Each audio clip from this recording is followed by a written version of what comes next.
Hello, faith leaders, and welcome to Breaktime. Today's proverb is 27:2. Let someone else praise you, and not your own mouth, an outsider, and not your own lips. What an interesting passage of scripture to actually practice.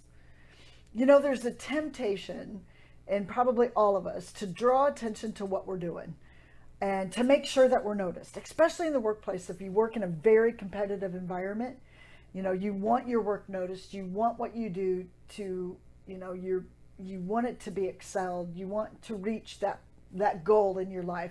And so naturally, it makes sense to make sure other people are noticing what we're doing. So we have this tendency that maybe we're going to boast a little bit. And it can be, have you ever been around boasting people? It's like they want you to notice what they're doing. And boasting not only wants you to notice what it's doing, it's going to make it sound better than what it actually is. And so what Solomon's suggestion is, the cure for that is to have others notice what you're doing. Have others pay attention to what you're doing instead of you putting it on to others.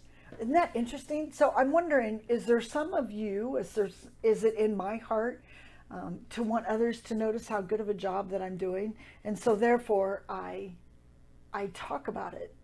I boast about it. And I make it seem better than what it is. Because you want elevated. You want your work to be noticed. And so there's this pull in us. But you know what? If we think about it, the Lord sees it all. He understands our place. He understands our position. So why do we have to make ourselves known? Is it a fleshy thing? Is it the flesh that wants to be noticed? Is it the flesh that wants to be admired? Absolutely. Absolutely it is. Because if we're doing everything as if we're doing it unto the Lord, do we really need ourselves to talk about how great our work is? Wouldn't it be much, much, much more fulfilling if others noticed it on themselves and then brought it our way? But even be cautious is what I'm saying. Allow others to appreciate you for the work that they notice instead of trying to get them, pulling them to appreciate you for the work you have done by telling them. See the difference?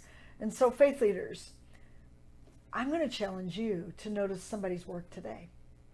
Appreciate the work people are doing and tell them that. Pick one person today and just notice their work. Have a blessed